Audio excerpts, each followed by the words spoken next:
WNST task over the weekend. Not as nice as when my partner, Brian Billick, used to be running around to the Green Bays and the Minnesotas and the Indianapolises calling games, but he is still doing it for the NFL Network. And, of course, you can follow him as well, and all of our reports here at WNST brought to you by our friends at the Living Classrooms Foundation. And, of course, Maritime Magic in the books, but they're always doing stuff up there to fundraise and do great things here around Baltimore. Coach, I mean, do you get a weekend with the feet up on the couch or not? I mean, I know you're flying back and forth. I see you on NFL Network. I see you breaking down film, but a bye weekend doesn't mean much to you for the Ravens anymore, right? There are no byes for you. Which is, no one needs to feel sorry for me because obviously it's a pretty good gig, but I've become like born again with the Red Zone, with that Red Zone channel. That is, I mean, particularly for me, in that I'm kind of keeping an eye on all the games, deciding what our storylines are going to be on Playbook and on Thursday Night Football First Edition that I do on Wednesdays and Thursdays, and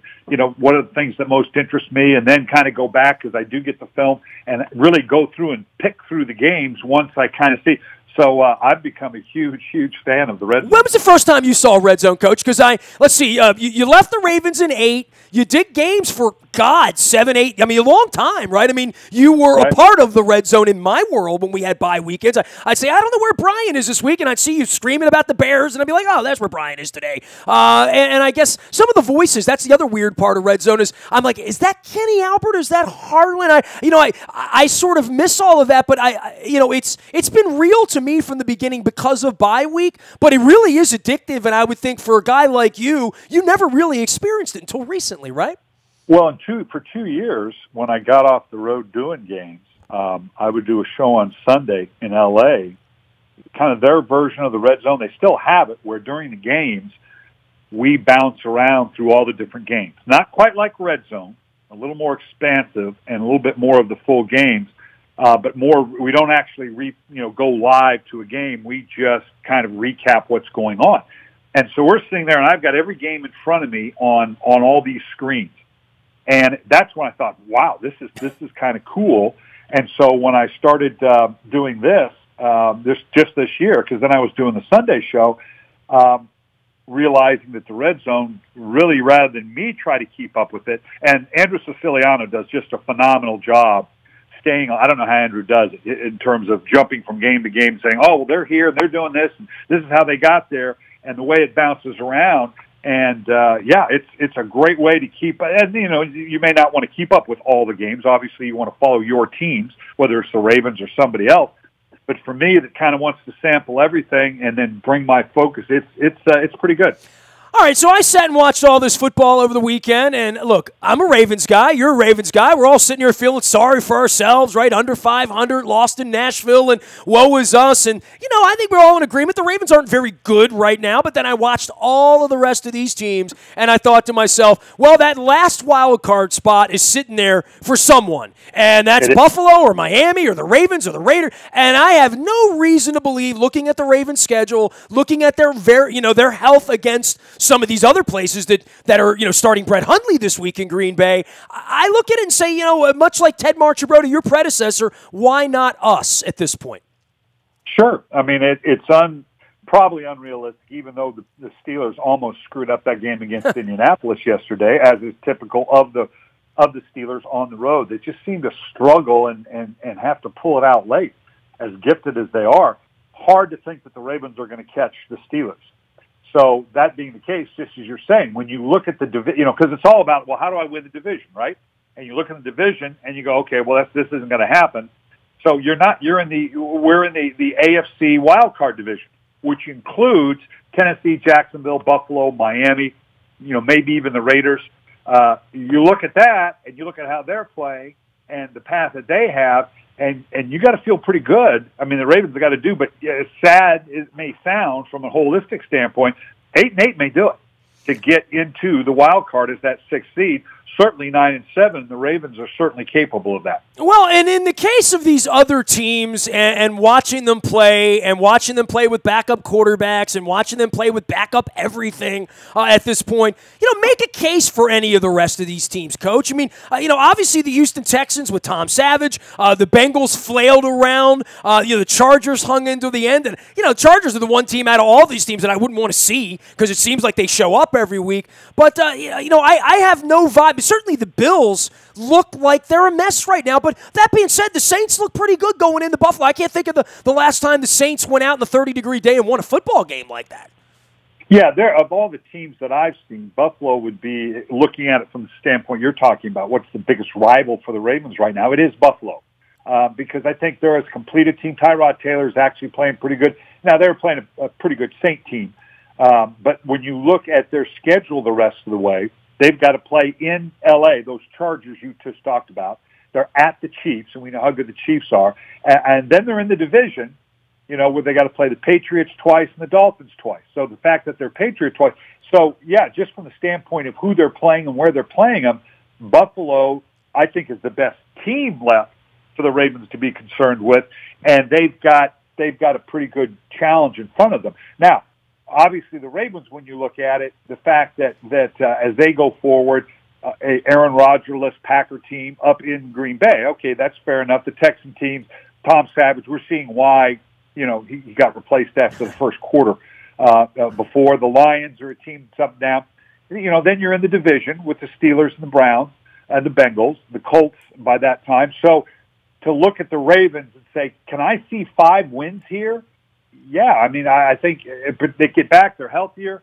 I don't think that's a real stretch for the Ravens. Well, they're certainly going to be favored in 5 games. And we go into Green Bay this weekend with Brett Hundley. I took a little bit extra interest in watching Green Bay to say, well, what are we going to see here? As well as Houston, quite frankly, the next couple of weeks. The notion that Green Bay is going to play with a backup quarterback, we're going to go up there. I think the thing that changes for the Ravens this week is the Danny Woodhead thing. What do you make of the Woodhead thing? I mean, if you're Harbaugh and Ozzie says, well, I'm going to bring in Woodhead, well, he's missed 30 games in the last 4 years or whatever that crazy number is. He played 3 first downs and went off the field before it was over. We're now, into week 10 and he's coming back. They talk a lot about him, but he really is a mismatch. And, I saw the Rex Burkhead thing on Sunday night as well. Mismatches, especially when you're putting a faster guy on a safety or a linebacker that can't catch him, there certainly is something about bringing that back that should get all of us excited. But then the question is, well, how long can he stay out there? Well, and we'll find out. But it will be nice to see if that can happen. Think of it this way: he's very fresh, so all you have to do is play half a season. And this is a guy that has had, when you look at his career, this is a guy that's been a 70, 80 catch guy. Now it's been a while, but 2015 he had 80 receptions.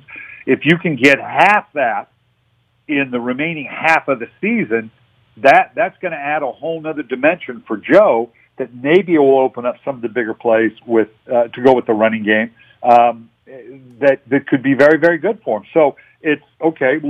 It's nice to at least have that option. Let's see if he can hold up.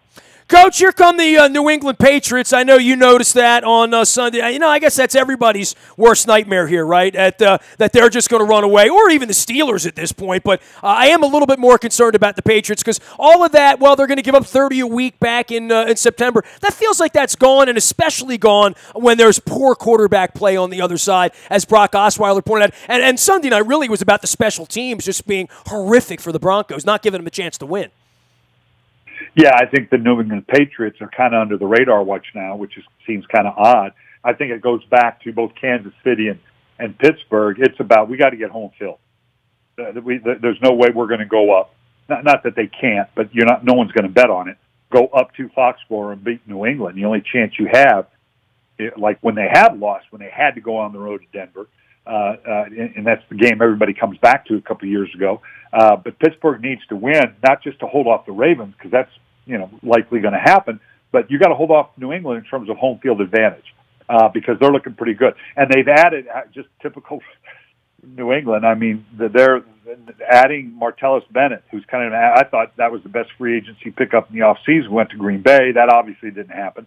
But now to come back and throw him in with Gronkowski and Allen, and now Bennett. That offense just got a whole lot better, and the defense, as we know, over the last 4 games has gotten much better.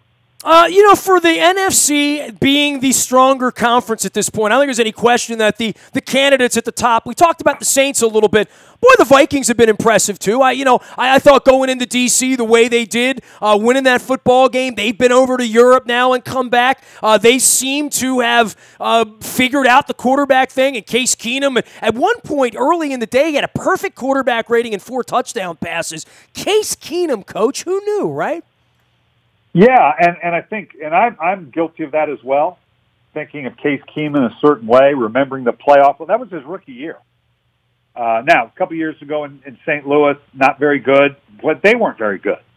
So, I'm as guilty as anybody thinking of Case Keenum in a certain way. He is certainly playing top-caliber football, playing smart, playing the strength of the defense. How about the addition of Thielen and Diggs, something that the Minnesota Vikings were desperately needing in terms of an impact down the field, overcome some injury. Minnesota is very much for real, and Case Keenum seems to be like the guy that can do it. New Orleans is interesting now, and the defense is better. We all know Mike Nolan, of course, was our coordinator when I was there, and went on to San Francisco. That was the best pickup in the offseason for New Orleans, as they added Mike Nolan to the staff to go with defensive coordinator Dennis Allen. I think Mike has brought some consistency to that defense. They're a middle-of-the-road defense, but that's light years from where they were the last couple of years. Now, they have not been particularly challenged defensively. They're about to, because they're going to play the Redskins and the Rams, and then the Panthers and the Falcons. So we're going to find, and obviously the offense is doing really well. They're much more balanced. They're running the ball. Drew Brees is on pace to be the fewest throws in his career over a 16-game schedule, which is what they want. But I think we're going to find over the next few weeks if that defense really is for real. Coach, I love going to stadiums, and I travel all around, and I think to myself, I've been to all the stadiums, and then I look in and I say, well, Atlanta's got a new place, and the Rams are playing at the Coliseum, and the Chargers are playing in that bandbox, and, I just made it to Minnesota a couple weeks ago. They're always doing it. I almost went to L.A. this weekend. My wife's a Bruno Mars fan. He was playing out there. I owe her a favor. We didn't do it. We didn't go, but I still have never been inside the Coliseum, and I would think, when the Rams moved out there, and I know that was your team as a child and all that stuff, they came back out. It really was a bit of a punchline 2 years ago, right? Like, the Rams are going to go to L.A., they're going to play in this 100,000-seat stadium that's 100 years old. Nobody's coming to the games. No one wants a loser in L.A. They're not going to win. Who is this Jared Goff guy? It really is amazing. You click your heels together a year later, and they really are sort of the toast of the town there after the Dodgers. And I know they didn't sell all the tickets and stuff, but 7-2 will get people's attention this time of the year out in L.A., and more than that, they're not like a soft 7-2.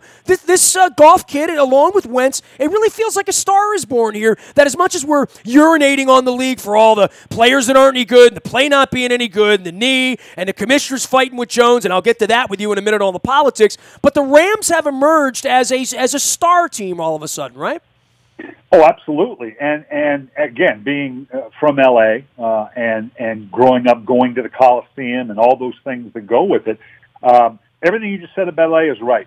But if they are winning, they'll fill that place up, and the Coliseum is magical when there's that kind of energy going on there, and the city will get ramped up. Now it can go 180 degrees the other way in 2 seconds, compared to some fan bases that are going to stick with them come hell or high water, a little bit different in that regard. But this is this is kind of fun, and this is a very real excitement around a very good football team. They're very real in that regard. So yeah, I think it's great, and there's going to be energy, and they're going to be tough to beat in LA as they continue on. And they in Philadelphia, we're past the point wondering if this is going to change and all of a sudden be different. They're going to fall apart. That's not the case, and they're kind of fun to watch. Last thing for you, Coach. I can't let you get out the side door without discussing, and I know you've been to these owners' meetings because I've seen you sit in them and I've seen you sit out of them. And tell me about World War III here and Goodell and Jones and Blank and all of the rhetoric of we're going to take your franchise away or I'm going to sue you and you're going to pay for my lawyers. All of what we heard all day Sunday, it's a little bit above the pay grades of a lot of, I think, football fans to understand what kind of a power struggle we're talking about and what kind of men we're talking about here. But this is about as dirty a pool and as ugly of the inside of the NFL, where usually I do see those 32 guys come out at the owners' meetings every year and think, well, they're all a bunch of rich guys and they're all in this together, and they usually walk out of the room and do some sort of kumbaya, even if it is moving 2 teams to L.A. It doesn't make any sense to the rest of us. It's usually about the money. But Jerry Jones bucking up against everyone in the league at this point, this is a battle of the Titans for sure, right? Well, let's remember Jerry Jones's mentor when he first got started, and the one he most emulated was Mr. Davis Al Davis up in Oakland, and obviously that fits that MO. This is kind of interesting. At the end of the day, I don't know even Jerry Jones whether he has that kind of clout and pull with the other owners.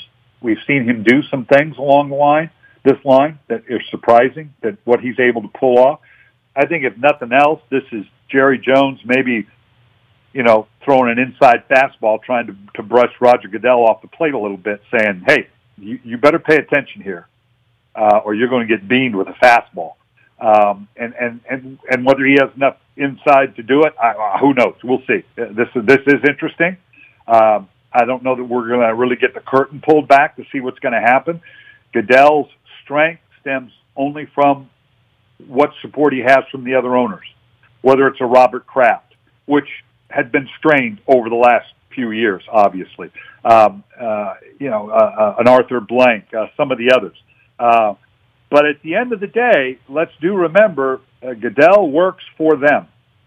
And if whatever issues Jerry has, the owners can look at that and say, well, I could be in that same position one day. This is going to be interesting. I think his extension will get done and they'll kiss and make up and be fine. But this is, this is a marriage that is a little bit on the rocks. And if counseling takes them to a certain point, they come back together, that's great.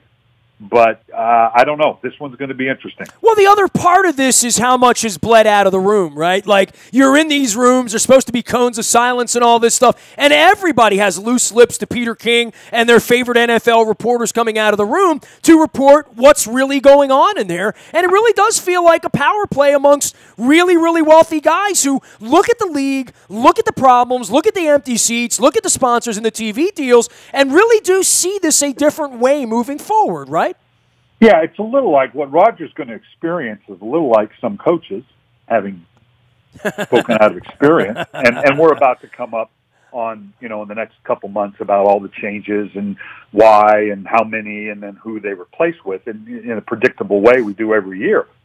But like with coaches, it can be, look, this is a capable guy, but sometimes you just need a change. How many times will we hear that? We just need to go in a different direction.